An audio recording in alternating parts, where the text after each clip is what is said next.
আসসালামু আলাইকুম, সবাই কেমন আছেন ভিউয়ার্স? সবাই ভালো আছেন? আজকে একটি পিৎজা রেসিপি নিয়ে আসলাম। সবাই দেখবেন, আশা করি সবার থেকে ভালো লাগবে। প্রথমত আমরা যে কাপ দিয়ে চা খাই ওই কাপ নিয়ে 2.5 কাপ ময়দা নিলাম পিৎজার ডো করার জন্য।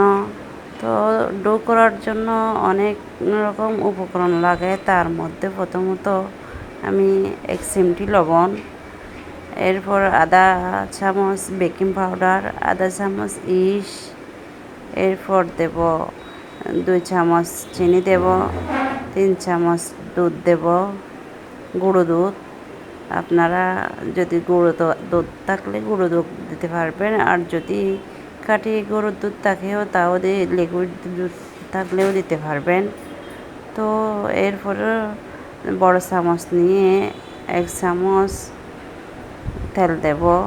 এরপর আস্তে আস্তে কুসুম গরম পানি দিয়ে একটু মেখে ডোটা হালকা হালকা মেখে ডোর জন্য রেডি করব। সব কিছু আস্তে আস্তে আস্তে আস্তে ডোর জন্য প্রস্তুতি করতেছি, এর জন্য মাখতেছি। সবাই তো আমার মতো অনেক, আমরা মেয়েরা যারা গৃহিণী আছে তারা দেখলেই বুঝতে পারবেন। আসলে গ্যাসের মধ্যে ও ফ্রাই প্যানের মধ্যে আমরা তাওয়ায় অনেক সহজে পিৎজা করা যায়। আমরা অনেক কষ্টে আসলে পিৎজা খেতে পারি, কষ্টের কারণে পিৎজা খেতে পারি না রেস্টুরেন্টে। তা বাড়িতে করলে সবগুলা বাড়িতে উপকরণ যদি থাকে তো বাড়িতে করে খাওয়া যায়। ডোটি মাখা প্রায় শেষ। আমি এখন দেখতেছি কয়টা করা যায়। ছোট ছোট দুইটা হবে আর বড় একটা হবে। তো আমি ঢাকনা দিয়ে রেস্টের জন্য রাখলাম। এখন আমি গোস্ত নিলাম 250 গ্রাম। গোস্তের মধ্যে আদা রসুন বাটা দিলাম 1 চামচ একটুখানি মরিচ দিলাম। আমরা চাইলে গৃহিণীরা অনেক কিছু রান্না করতে পারি, আসলে রান্নার জন্যও অনেক কিছু উপকরণ লাগে, তাই অনেক কিছু করা যায় না, উপকরণ থাকে না বিদেশ, এই জন্য। তো আমি একটুখানি এখন লবণ দিলাম, 1 চিমটি হবে। লবণ বেশি হইলে লবণ হয়ে যাবে। আর একটুখানি তো হলুদ দিলাম। সব উপকরণ যদি থাকে পিৎজা করা একদম সহজ বাড়িতে, আর যদি না থাকে বাজার থেকে নিয়ে আসবেন। তো আর একটু গরুয়া মশলা দিলাম। আমার মতো আমি রান্না করি, আসলে যার মতো সে রান্না করে, স্বাদ একই হয় না। তো আর 1 চামচ আমি টমেটো সস দিলাম। আমরা গৃহিণীরা অনেক কিছু রান্নাঘরের উপকরণ চিনি তো জানতে হয়। তো একটুখানি সয়া সস দিলাম আর টমেটো কুচি দিয়ে এলাম। সবগুলো উপকরণ আমরা একসাথে থাকলে, বাড়িতে থাকলে অনেক রেসিপি করা যায়। আর একটুখানি আমি পরিমাণ মতো আমরা চুকে যা অনেক কিছু বোঝা যায়, তো তেল দিলাম আর একটুখানি 1 চামচ হবে। তো সবগুলো উপকরণ দিয়ে আমি হাতে ম্যারিনেট করতেছি। ম্যারিনেট করে আমি গ্যাসের চুলায় একটি ডেকচির মধ্যে একটু 1 চামচ ঘি দিয়ে সবগুলো ঘির মধ্যে আমি শুকনো শুকনো করে ভেজে নিলাম। ভেজে নিয়ে আমি এখন একটা রুটি মেললাম।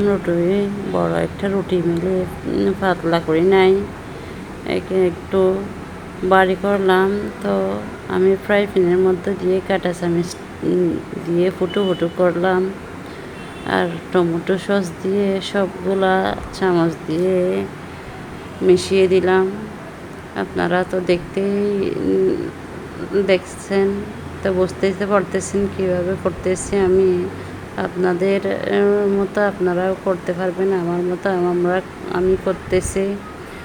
তো গোস্তগুলো আমি এখন সবগুলো সব গোস্তগুলো একটা একটা করে ছড়িয়ে দিলাম পিৎজা। এখন পিৎজাটা হবে অনেক ইয়ামি, অনেক মজাদার হবে। আসলে আপনারা খেলে বুঝতে পারবেন আসলে বাস্তবেই মজা হয়েছে। মজা যদি না হইতো আমি আপনাদের কাছে ভিডিও দিতাম না। আসলে যে যে উপকরণ যদি দিয়েন, এগুলো হচ্ছে আরও অনেক উপকরণ দেয় আসলে পিৎজার মধ্যে। রেস্টুরেন্টের পিৎজার মধ্যে ওরা অনেক উপকরণ দেয়। তো আমি চিজ আর সাদা সাদা এগুলো হচ্ছে চিজ এগুলো আর টমেটো, কাঁচা টমেটো আর কাঁচা পেঁয়াজ দিয়ে সাজিয়ে গ্যাসের মধ্যে আমি বসিয়ে দিলাম। আসলে গ্যাসের মধ্যে বসিয়ে দিয়ে আমি প্রায় 15 মিনিট এই পিৎজাটি চুলায় রাখবো। তো কীরকম হয়েছে আপনারা তো দেখতেই পাবেন। 15 মিনিট পর আমি এখনো গ্যাস বন্ধ করি নাই।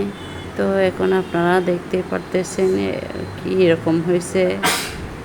আমার মতো আপনারাও ঘরের মধ্যে ঘরোয়া উপকরণ আর সবগুলো কিছু কিছু বাইরে বাজার থেকে এনে আপনারাও করতে পারবেন।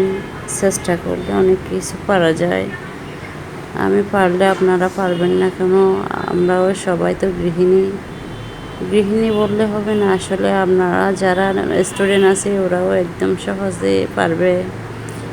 এই পদ্ধতিতে করা যায়, অনেক সহজ। ফ্রাই প্যানের মধ্যে পিৎজা করা একদম সহজ। আমি আসলে অনেকবার করা হয়েছে, আপনাদের দেখানো হয় নাই, তাই আজকে একটু আপনাদের শেয়ার করলাম। কেমন হয়েছে সবাই একটু কমেন্টের মাধ্যমে জানাবেন। আসলে আপনারা কমেন্টের মাধ্যমে জানালে অনেক ভালো লাগে। সো সবাই শেয়ার করবেন, ভালো লাগলে সাবস্ক্রাইব করবেন।